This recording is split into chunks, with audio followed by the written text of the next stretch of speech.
6 a.m. in Los Angeles, 9 a.m. in New York City, Jacksonville, Florida, and up and down the East Coast of America. It is 2 p.m. in London, England, 7:30 in Mumbai, India. In Kyoto, Japan, it's 11 o'clock at night, and here in Malaysia, it's 1924. I'm Jay Sheldon. I'm not wearing pants. We are live. We're live on Facebook, YouTube, Twitch.tv, and we're supposed to be live on Rumble.com. I'm starting to get a little cranked off here because Rumble has its own issues. I don't know why. We are supposed to be live. All the little technical goo-goos are in place, and yet I don't see us as live. So if we make it there, great. If we don't, certainly the show will be uploaded within half an hour after we're actually done with the show tonight. So anyway, we are here, and welcome. Thank you. If you would not mind, if you'd be so kind to hit that follow and or subscribe button for YouTube and Facebook, we appreciate it. It's absolutely free. Doesn't cost you a dime and helps the show out a lot to get promoted and spread around a bit. If you'd like to, Darren Chow's liked the stream. Thank you, Darren. All right. Yeah, by the way, on our last show on Saturday night, Darren was our special guest, very popular, and people messaged me, said they loved the show, they loved the information, and I have included, because they asked, so it is in our show notes from Saturday night's show, the link to the Chrysalis Project's Facebook page, but I added it also into tonight's show notes down below here in the description on both our podcast and our live stream, our uploaded video. So at the bottom of all the links of the stuff we're going to talk about tonight, you will see another link. I reposted it to the Chrysalis Project in Malaysia. So do check that out. All right. Cool beans. We got a lot to talk about tonight, and not the least of which is this little lady. Miko Update. Miko Update. She's great. Oh, you're welcome, Darren. Anytime. Miko's fantastic. She's sleeping in the aircon in the other room, as she always does at 10 o'clock at night when I'm doing this show. And she's been healthy and well, and she had a great walk this morning and tonight, and she's just been fantastic. Now, I'm not going to, there was a story I was going to relate, but I'll save it for another night. But just so you know, we always do a Miko update. She's great, no problems, eating me out of house and home, tearing up all her toys, and having a great time. All right, so it is tomorrow, actually, here in Malaysia and around the world, it is Thaipusam. Thaipusam, if you do not know, is a celebration by Hindus. All over the world. I actually have a little cheat sheet here, so you'll notice me looking down at that because I wanted to give you some decent information. If you don't know what Thaipusam is all about, the festival is centered around the worship of the deity Muruga, also known as Subramaniam. Muruga is a legendary Tamil god who is the son of Parvati and the slayer of the demon king, Surapathman. Man, I hope I'm saying these right. I got a big audience in India, so especially for our podcast, we have lots of listeners in India, so forgive me, please, if I'm not saying these names right. Thus, this is really the most important Tamil religious festival in the world. It's celebrated on a large scale in Tamil Nadu, India, and among the Tamil diaspora worldwide, particularly in Malaysia, here where I am, Singapore, and other places where there is a significant number of Tamils. In the context of Tamil identity, Lord Muruga is not merely a Hindu god, but for the Tamils, their god and protector. And there's a did you know? It says the word, I didn't know this. This is so cool. The word Thaipusam is the combination of the word Thai, Thai, which refers to the month of the Tamil calendar in which the festival is held, and Pusam, which refers to a constellation of 3 stars. Taipusam always celebrated when there is a full moon, which can be seen in the month of Thai, or between January to February in the Gregorian calendar. So there you go. If you did not know what you are celebrating tomorrow, and by the way, here in Malaysia, it is a national public holiday, as it should be. Now you know where we got this holiday from and how the Tamils celebrate this day. And you know what? I was going to start off with our headline tonight about respecting athletes. But since we are talking about Taipusam, I think I'm going to switch things up. And I'm going to just show you this article because it burned my cookies. It really burned my cookies. There's a part of the Taipusam festival, which, by the way, I checked. The full moon officially occurs tomorrow morning here in Malaysia at like 7:20 something. That's when the official moment of the full moon happens. It's actually still, it's waxing, I think it's called, and then waning on the other side. So yeah, but 7:20 something tomorrow morning is exactly when the full moon happens. But this article in the Malay Mail that we don't use a lot, because, you know, the Malay Mail is one of the best panic porn people out there. But occasionally they do an interesting piece of journalism. We'll give credit where credit's due. Part of the Taipusam festival, and I don't know the background of this whole thing. Maybe there's a little bit in the article about it. You can check it out in our show notes tonight. But they have these kavadis. And these are the, let me show you a picture. If I can, there we go. These are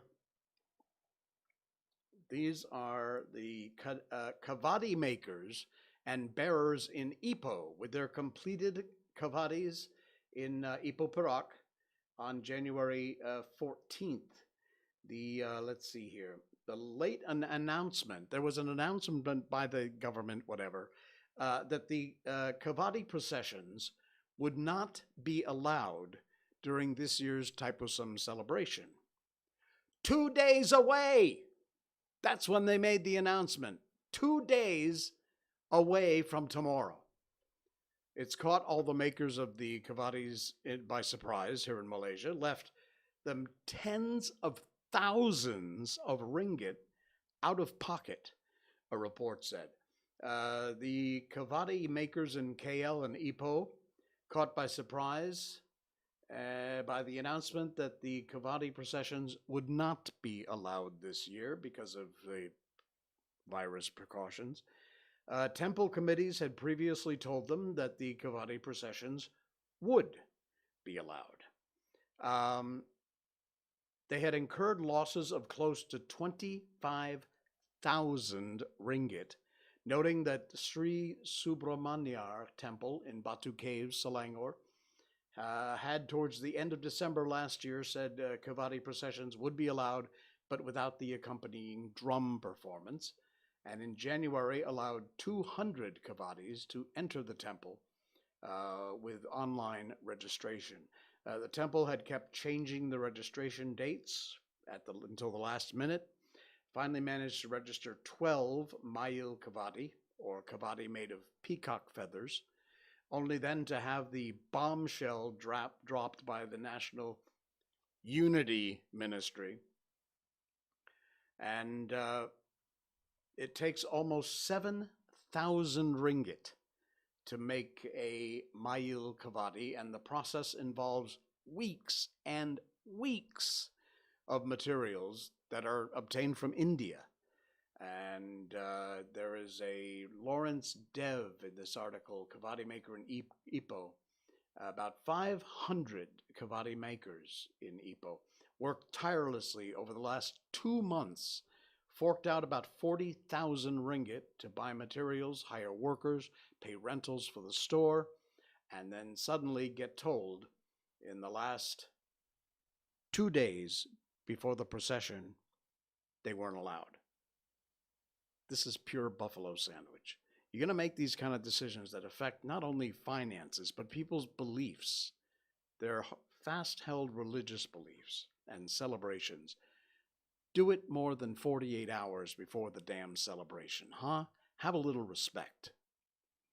Look, now here's Jay doing what Jay gets in trouble for, and that's just saying the quiet part out loud. I know Indian community here in Malaysia is thought of as third-class citizens, sometimes even worse than that. They're not, but we live in a country that thinks of them that way, sadly. You know what the good part is? I thought about this tonight as I was thinking about what I was going to say. All of my friends who are younger do not feel that way. 99.9% of them. The older people that I run into still have that ridiculous, racist bullcrap mentality. So as you older people with that idiotic mindset die off, please quicken the pace, would you?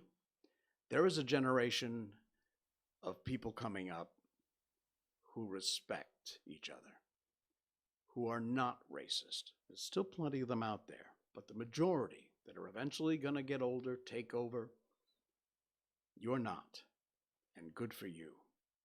And I encourage you to spread that to as many people as you can. There's no reason, rhyme or reason, for any form of racism anywhere on this planet, particularly not here. And this is bullcrap. Okay, I've said my piece. Seriously, 48 hours before, and all those tens of thousands of ringgit and hours of work that were put into making these, only to be told, nope, can't do it. Unbelievable. All right. I usually do one that pisses me off, and then I move on to some funny stuff and some cool stuff. But here's another one. Our headline tonight: respect all athletes. And by all athletes, I mean all athletes. This story in says.com, links in the show notes tonight. Please read it. And it is an unbelievably sad story.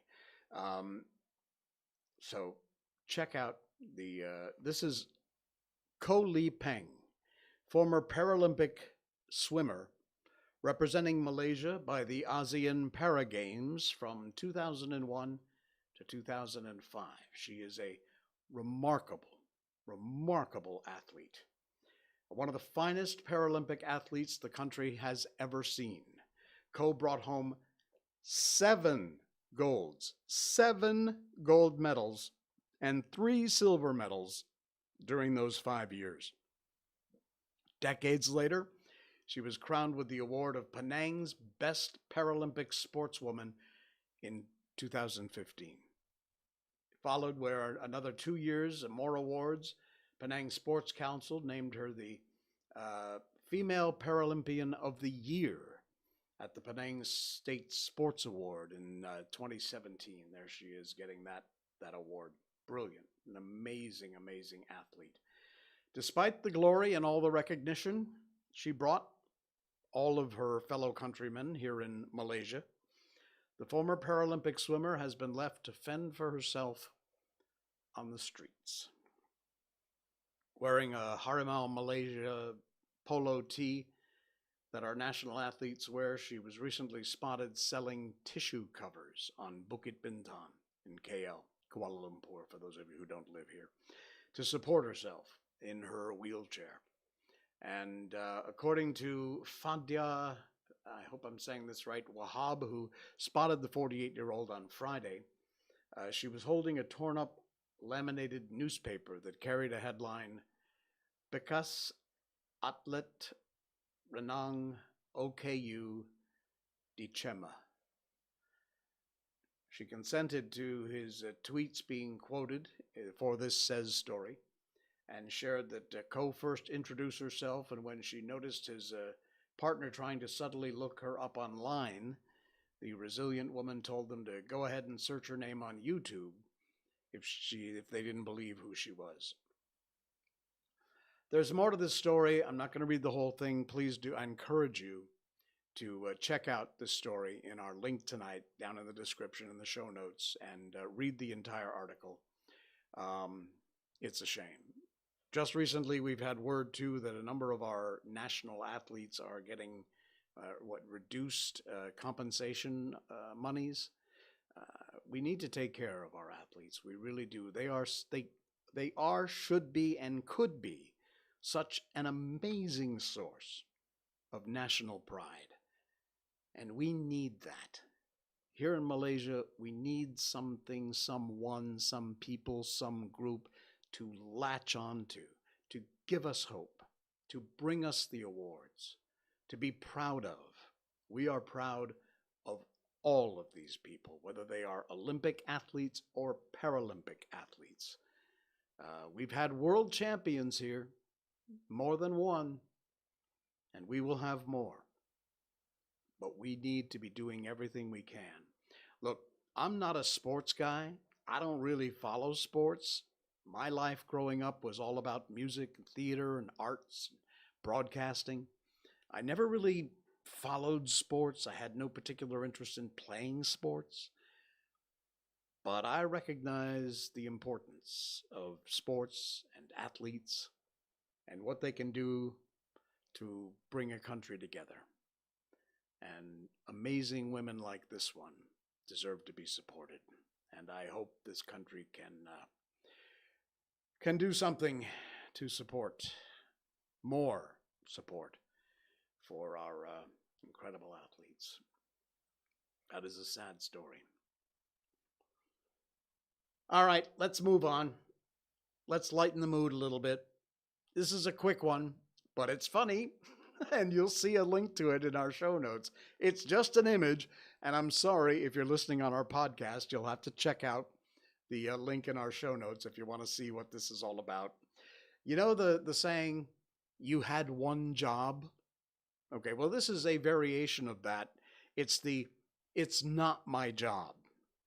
The official winner of the Not My Job award goes to this guy. Can you see? Man. Let me describe this for you in case you're listening to the podcast and you want to check out the link. It's a set of walkway stairs. It looks like maybe in some factory. There's a giant pipe down below. And they've all been freshly painted yellow. There's like a safety yellow. And sitting on the walkway is some sort of, looks like a 1-liter soda bottle.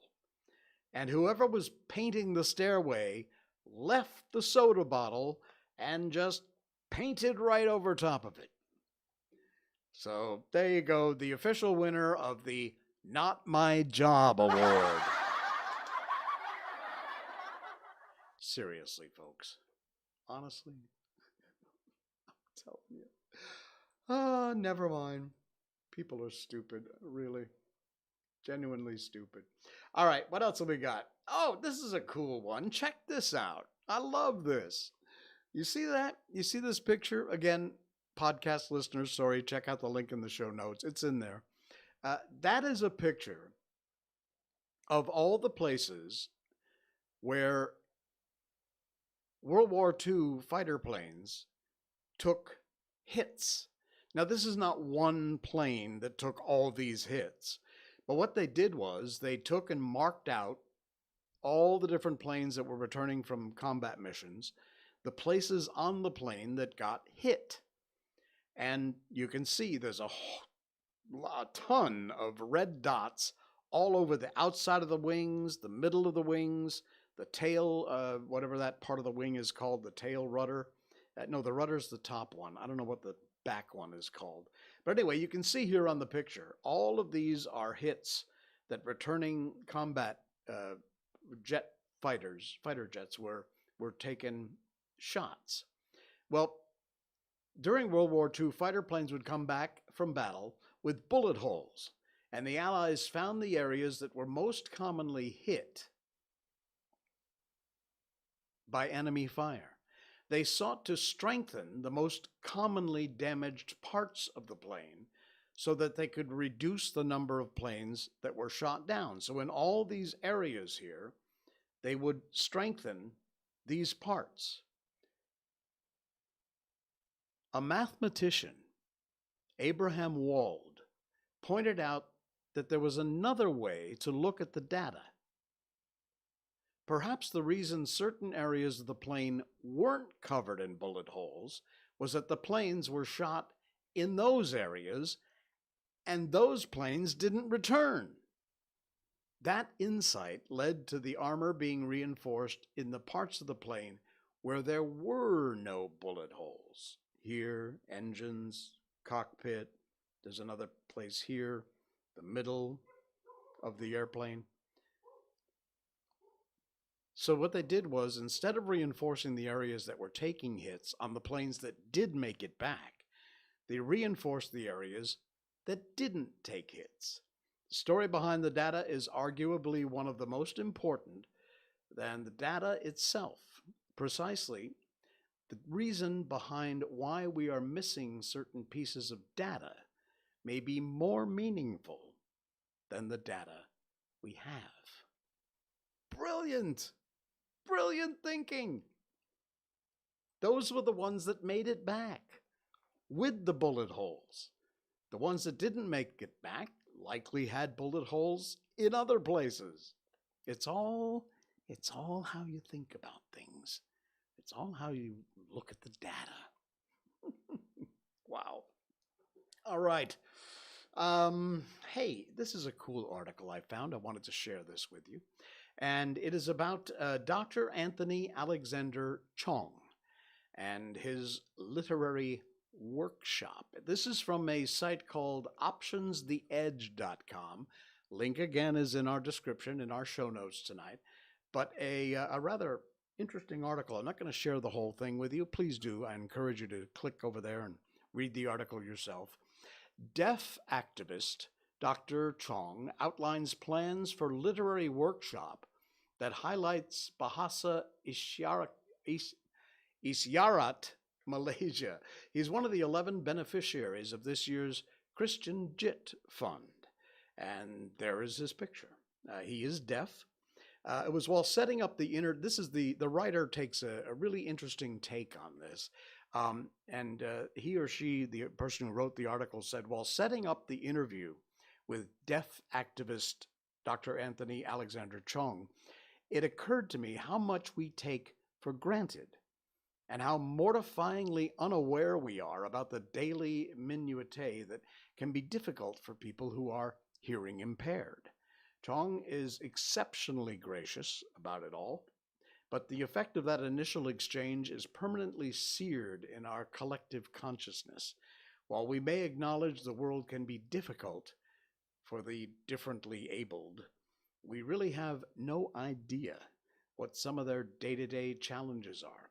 So this is an article and talks about Dr. Chong, and he is one of the 11 beneficiaries this year of the Christian Gettr Fund, which is aimed at preserving arts practitioners with monetary aid to pursue projects in the arts. It's supported by Astro and the Creator Foundation. The fund, of which he is, as we said, one of the beneficiaries, is inspired by the late theater director's pioneering work in celebrating original Malaysian creativity in as varied and alternative ways as possible. And he's going to be using the funds that he gets to run a Malaysian sign language. And that's the word that I mispronounced earlier. It's Bahasa, which is language. Isyarat, I think, perhaps, Malaysia. So that is, Isyarat must be sign. For deaf people. Brilliant, brilliant. And again, all the encouragement for these guys. It's wonderful. Do check out the article. Click on the link, read through it, check it out, and find out more about this guy, Dr. Chong. Does some great work. We have a very large hearing impaired population in Malaysia, and they do an amazing job, both in educating people about the hearing impaired, and yeah, it's It's quite cool. So please do. I encourage you. I wanted to share that just to encourage you to click on the link and read the article because it's quite good. Which also reminded me, hang on, I need a coffee break. Miko mug, by the way. You want one? Miko and our show logo. You can get them, the links in our show notes. All right. I've talked about this before, but I got to share it again because it's just that important. It is an app for your phone, which is free, non-invasive, does not take a bunch of your battery life, runs very quietly in the background, and it's incredibly helpful. The moment I heard about this, I downloaded it, signed up for it. It is on my phone. By the way, see this? This is my new phone. Check that out. I got this for my birthday. I'm so pleased. You can't quite tell on this camera, but this is a pastel purple color. So yeah, this is my new phone. Okay. Anyway, and yes, it's on this phone. What I'm talking about is Be My Eyes. I have talked about this before, and I want to talk about it again. I did just get another, only my second, Be My Eyes call, which was so cool. I was so happy to be able to help out. And this was an odd one. The last one, I can't remember what it was, but this one was somebody who had actually taken a one of those PCR, whatever, home COVID tests and needed to be able to see what the results were. So I was able, thankfully they were negative, I was able to tell him what I saw on camera. Here's how it works. You put this on your phone, and if you are vision impaired, you can actually use it for that. But if you are like me, you don't have a problem with your vision, and whatever language you speak, you can put that into your profile, and then your phone is available to someone who needs assistance who is vision impaired. So you'll get a call on your phone that says someone needs your assistance from Be My Eyes. You click accept. There's so many people using this app. It's been wonderful. I've gotten 5, 6, 7, 8 calls, but by the time I click accept, someone else has taken the call. I did manage to get one just a week or two ago, and that's the one with the COVID test. But what happens is their video camera will come on and show you whatever they're looking at, and then you can chit-chat with them live and whatever it is they need assistance with. Now, it could be something very simple. It could be, does this tie match my shirt? I'm trying to find this location. Some people who are not completely blind but vision impaired may still be able to get around, but still need some help with road signs if they're walking, things like that. Go to the website, please. Check it out. You can see here, whether it's an Android or an iOS phone, you can download there, send it to your phone, sign up, put your info in, and it, like I said, does not take a lot of your battery life. It doesn't mine your personal data, but it's such a wonderful thing that you can do, and I cannot encourage you enough to put this on your phone and be a part of the system wherever you are on the planet. It is worldwide, and you'll see here every day sighted volunteers lend their eyes to solve tasks big and small. Some, like the COVID test, was quite a big thing to this user who was visually impaired. And sometimes they're just minor little things they need help with, like, can you tell me which shelf the spaghetti is on or something, or where is the sauce, or what flavor is this? It could be something simple like that, but still the service you are giving these people is such a wonderful thing. Blind or low vision person requests assistance. A sighted volunteer receives the video call. And there's a video on the page. You can check it out. Look at this. 5.5 million people have volunteered. Fantastic. I hope you will be the next one. 372,000 blind and low-visioned people in 150 countries in over 180 languages. Wow. Join the community. That is just download Be My Eyes. BeMyEyes.com. Link is in the show notes. Easy to find, and easy to find on the Play Store or the Apple App Store, whatever it's called. Really, seriously, I cannot encourage you enough. This is not the last you're going to hear about this from me, because I am such a supporter of this program, and it's so Let me tell you, when I've only gotten 2 calls, and I've been on this system for a couple of years now. But it is so rewarding when you're able to help somebody out like that. It's just, it's not a pat on the back. Oh, look at me, aren't I wonderful? It's just honestly, it does your heart good to be able to help out these folks in these kind of situations. Truly, truly good. All right. What else we got going on? I think we have our book, right? Yeah, it's our book. It's time. Let me move over here and get on with Tom Sawyer. Yeah.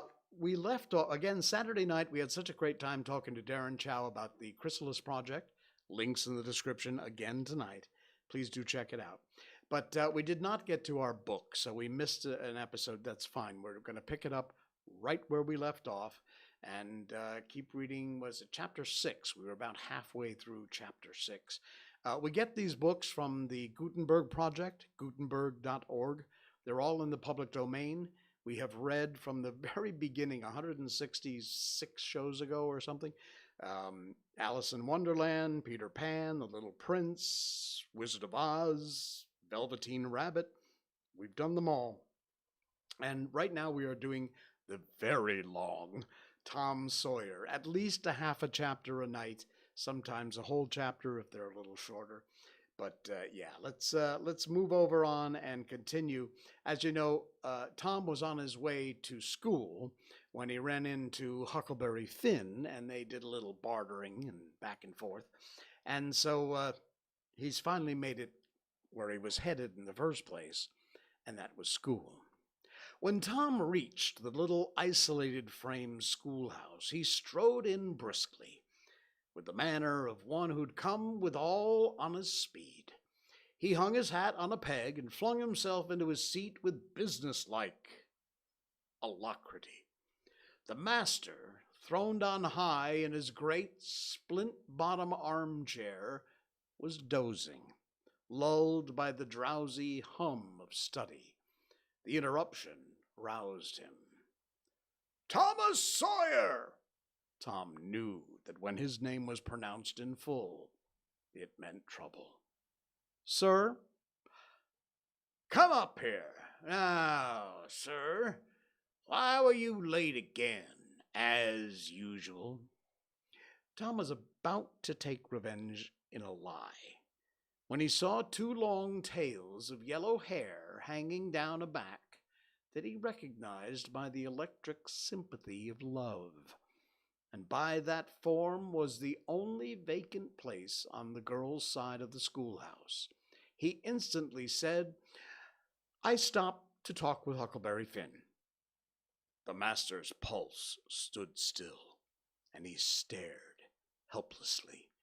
The buzz of study ceased.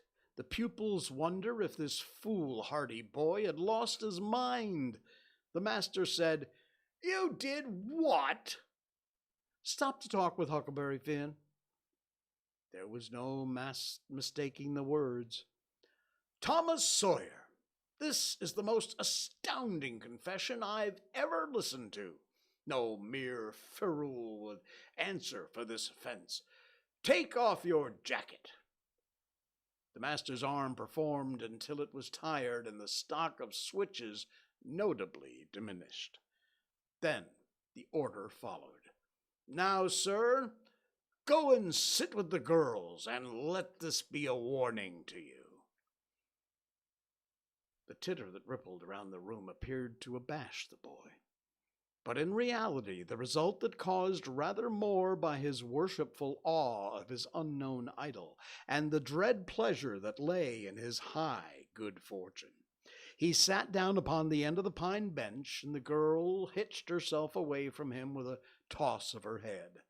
Nudges and winks and whispers traversed the room, but Tom sat still, with his arm upon the long, low desk before him, and seemed to study his book. By and by, attention ceased from him, and the accustomed school murmur rose upon the dull air once more. Presently, the boy seemed to steal furtive glances at the girl.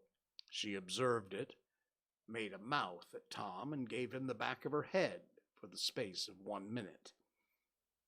When she cautiously faced around again, a peach lay before her. She thrust it away. Tom gently put it back. She thrust it away again, but with less animosity. Tom patiently returned it to its place, and then she let it remain. Tom scrawled on his slate, "Please take it. I got more." The girl glanced at the words, but made no sign. Now the boy began to draw something on the slate, hiding his work with his left hand. For a time the girl refused to notice, but her human curiosity presently began to manifest itself by hardly perceptible signs. The boy worked on, apparently unconscious. The girl made a sort of non-committal attempt to see, but the boy did not betray that he was aware of it. At last she gave in and hesitantly whispered, "Let me see it." Tom partly uncovered a dismal caricature of a house, with 2 gable ends to it and a corkscrew of smoke issuing from the chimney. And then the girl's interest began to fasten itself upon the work, and she forgot everything else. When it was finished, she gazed a moment and then whispered, "It's nice. Make a man." Well, the artist erected a man in the front yard that resembled a derrick. He could have stepped over the house, but the girl was not hypercritical. She was satisfied with the monster and whispered, "It's a beautiful man. Now make me coming along." Tom drew an hourglass with a full moon and straw limbs to it, armed the spreading fingers with portentous fans, and the girl said, "Oh, it's ever so nice. I wish I could draw." "Well, it's easy," whispered Tom. "I'll learn you." "Oh, will you? When?" "At noon. Do you go home to dinner?" "I'll stay if you will." "Good. That's a whack. What's your name?" "Becky Thatcher. What's yours?" "Oh, I know. It's Thomas Sawyer." "That's the name they lick me by. I'm Tom when I'm good. You can call me Tom, will you?" "Yes." Now Tom began to scrawl something on the slate, hiding the words from the girl, but she was not backward this time. She begged to see. And Tom said, "Ah, it ain't anything." "Yes, it is." "No, it ain't. You don't want to see." "Yes, I do. Indeed, I do. Please let me see." "You'll tell." "No, I won't. Deed and double deed won't." "You won't tell anybody at all, ever, long as you live?" "No, I won't tell anybody. Now let me see." You don't want to see it." "Now that you treat me so, I will see." And she put her small hand upon his, and a little scuffle ensued.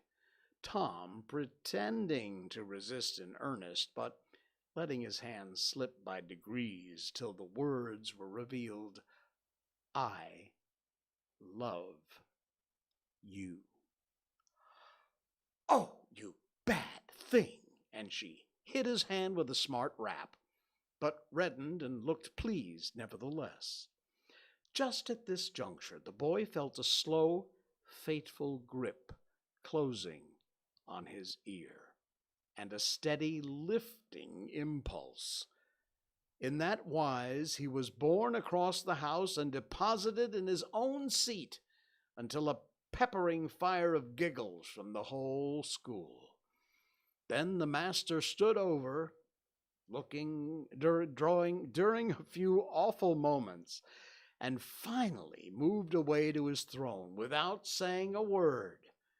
But although Tom's ear tingled, his heart was jubilant. As the school quieted down, Tom made an honest effort to study, but the turmoil within him was too great. In turn, he took his place in the reading class and made a botch of it. Then in the geography class, turned lakes into mountains, mountains into rivers, and rivers into continents, till chaos was come again. And then in the spelling class, he got turned down by a succession of mere baby words until he brought up at the foot and yielded up the pewter medal which he had won and worn with ostentation for months. And that's the first time we hear from Becky Thatcher, but not the last. And it's also the end of Chapter 6 of the adventures of Tom Sawyer, originally written back in 1876. It was one of the first novels ever written on a typewriter. How cool is that? All right, folks, that's going to do it for us for tonight, and I will see you again on Wednesday. Enjoy your Taipusam tomorrow if you are celebrating, or maybe you just have the day off. Enjoy. I'll see you on Wednesday night, 10 o'clock Malaysian time.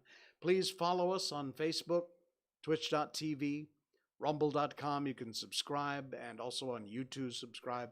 Again, I'm sorry, it looks like our rumble.com stream did not go live for whatever reason.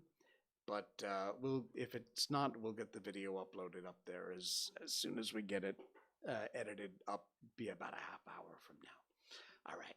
Till next time, I'm Jay Sheldon. I'm not wearing pants. Have a great week, everybody, and I'll see you Wednesday. Good night.